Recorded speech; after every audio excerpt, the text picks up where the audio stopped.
This channel does not promote any violent, harmful, or illegal activities. All content provided by this channel is meant for an educational purpose only.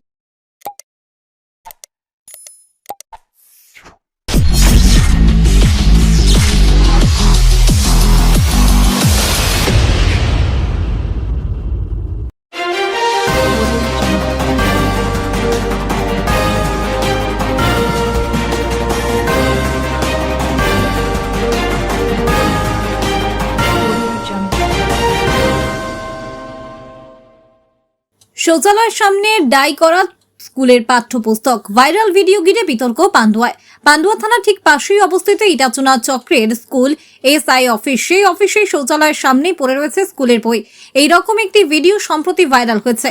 সেই অফিসে SIR এর জন্য তৈরি করা হয়েছে শুনানি কেন্দ্র, অথচ সেই সরকারি শিক্ষা দপ্তরের অফিস চত্বরে এমন ছবি ঘিরে রাজনৈতিক তরজা শুরু হয়েছে।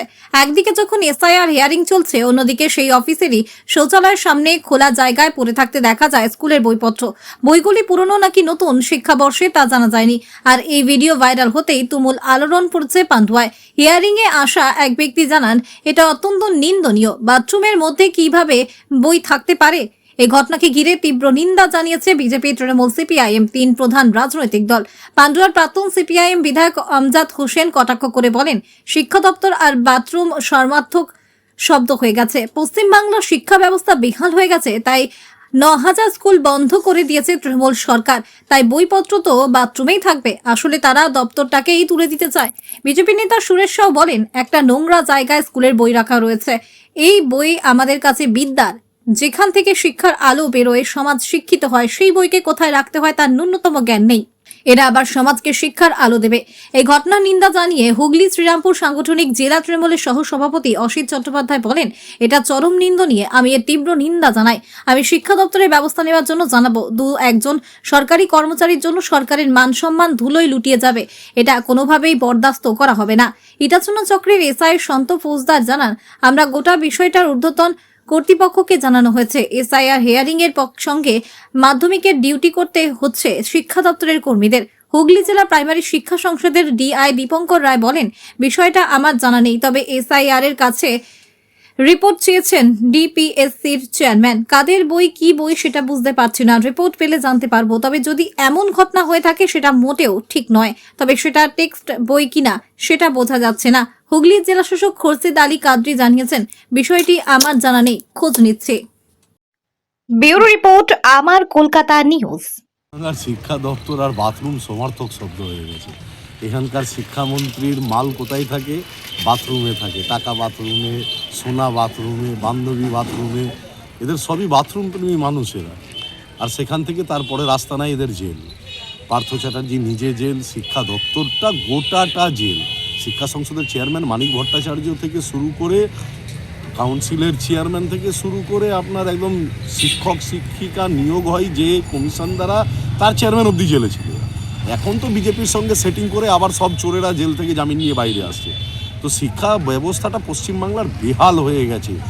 ৮,০০০-এর উপর প্রায় ৯,০০০ স্কুল বন্ধ করে দিয়েছে এই তৃণমূলের সরকার। তো তাদের বইপত্র তো ওই অফিসের বাথরুমেই থাকবে। এইরকম জায়গায় ওরা নিয়ে গেছে, ওরা দপ্তরটাকেই তুলে দিতে চায়। তো এর মানুষ অভিজ্ঞতার মধ্য দিয়ে সিদ্ধান্ত নিয়েছে, যারা শিক্ষা দপ্তরটাকে কলুষিত করেছে, শুধু শিক্ষা দপ্তর, সেখান থেকে খাদ্য দপ্তর, গোটা রাজ্যের সব কেলেঙ্কারি, সব দপ্তর কলুষিত। তো গোটা বাংলার মানুষ সিদ্ধান্ত নিয়েছে, সামনের বিধানসভা নির্বাচনে এদের শিক্ষা দিয়ে দেবে। ছোটবেলা থেকে আমরা যেটা দেখে এসেছি, স্কুলের বইগুলো যেই ঘরে রাখা হতো, সেই ঘরে মা সরস্বতী বিরাজমান করতো। আর আজকে আমরা এই তৃণমূল জামানায় যেটা দেখতে পাচ্ছি, পায়খানা বাথরুমের মতন একটা নোংরা জায়গায় স্কুলের বইগুলোকে রেখে দেওয়া হয়েছে। মানে যেখান থেকে শিক্ষার আলো বেরায়, যেখান থেকে সমাজ শিক্ষিত হয়, সেই বইগুলোকে ন্যূনতম কোন জায়গায় রাখতে হবে তার জ্ঞান ধারণা এদের মধ্যে নেই। এরা আগামী দিনে সমাজকে দেবে শিক্ষার আলো। আজকে হিয়ারিং চলছে, দেখা যায় যে টয়লেট আছে, এসআই অফিসের যে টয়লেটের পাশে বই রাখা আছে, কি বলবেন এটা? দেখুন, আপনার কথার যদি সত্যতা থাকে তাহলে এটা চরম নিন্দনীয় ব্যাপার, এবং আমি এটা তীব্র নিন্দা করছি।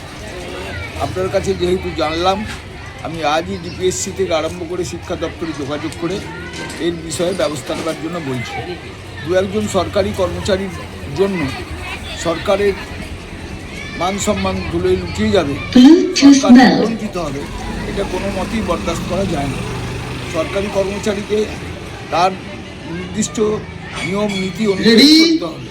তিনি যদি না চলেন তাহলে সেটা সম্পূর্ণভাবেই তার দোষ এবং তার বিরুদ্ধে যাতে সরকারি ব্যবস্থা নেওয়া যায় সেজন্য আমরা কর্তৃপক্ষকে বলছি। এটা তো খুবই দুঃখজনক একটা চিত্র। এটা একটা বাথরুমে দুটো বাথরুম রয়েছে, সেখানে কি করে বই। আজকে মানুষ তো হয়রানি হচ্ছে এখানে। এসআইয়ের জন্য লাইনে দেখলাম অনেক বয়স্ক মানুষ, অনেক মা বোনেদের দেখলাম যে ছোট বাচ্চাকে নিয়ে কত কষ্টে লাইনে দাঁড়িয়ে আছে। বয়স্ক মানুষগুলো এগুলো হয়রানি করছে, এটা কি ঠিক হচ্ছে? তার মাঝে বাথরুমের পাশে বই। আজকে মানুষই ঠিক নেই তো বই কোথায় থাকবে? বই তো বাথরুমেই থাকবে না। আজকে এই তো অবস্থা। মানুষের আজকে ঠিকমতো মানুষ শান্তিতে বাঁচতে পারছে না, সমস্ত জায়গাতে লাইন আর লাইন। তো বই তো আজকে বাথরুমে থাকবি। এটা এসআই অফিস তো, অবশ্যই এসআই অফিসে বাথরুমে বই রেখে দিল। এটা আপনি অফিসাররা আছেন তাদের জিজ্ঞাসা করুন, তারাই বলতে পারবে যে বইগুলো বাথরুমে রাখার কী কারণ। এটা কি ঠিক রাখা যায়? ঠিক না, আমি তো বললাম এটা কোনোদিনই ঠিক নয়। ই রিক্সা রেজিস্ট্রেশন করে নিরাপদ পরিষেবা প্রদান করুন। রাজ্য পরিবহন দপ্তরের তরফে ই রিক্সা এবং টোটো রেজিস্ট্রেশন বাধ্যতামূলক করা হয়েছে। সেই মর্মে রাজ্য জুড়ে শুরু হয়েছে রেজিস্ট্রেশন প্রক্রিয়া। রাজ্য পরিবহন দপ্তরের তরফে রেজিস্ট্রেশনের জন্য নির্ধারিত সময়সীমা বাড়িয়ে আগামী 31শে জানুয়ারি 2026 করা হয়েছে।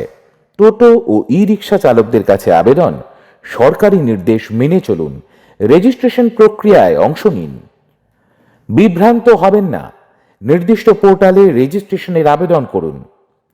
যে সকল রিক্সার চেসিস নম্বর নেই এবং যেগুলি কোনো সরকার স্বীকৃত প্রস্তুতকারক সংস্থা থেকে কেনা নয়, সেগুলি টোটো। সেই গাড়িগুলি রেজিস্ট্রেশনের জন্য TTEN পোর্টালে আবেদন করুন। যে সকল গাড়ি সরকার স্বীকৃত প্রস্তুতকারক সংস্থা থেকে কেনা এবং চেসিস নম্বর আছে, সেই গাড়ির রেজিস্ট্রেশন হবে VAHAN বাহন পোর্টালে। অনেকেই ভুল পোর্টালে আবেদন করে ফেলায় বিভ্রান্তি সৃষ্টি হচ্ছে। সহায়তার জন্য নির্দিষ্ট ডিলারের সঙ্গে যোগাযোগ করুন। ডিলারদের কাছে আবেদন, কোনো অবস্থাতেই রেজিস্ট্রেশন ছাড়া গাড়ি বিক্রয় করবেন না। পাশাপাশি যাত্রীদের কাছে বিশেষ অনুরোধ, রেজিস্ট্রেশন না থাকলে ই রিক্সায় চড়বেন না। সহায়তায় Bengal electric vehicle association. Phone number 9433160433, 8777786055 এবং 9619163942।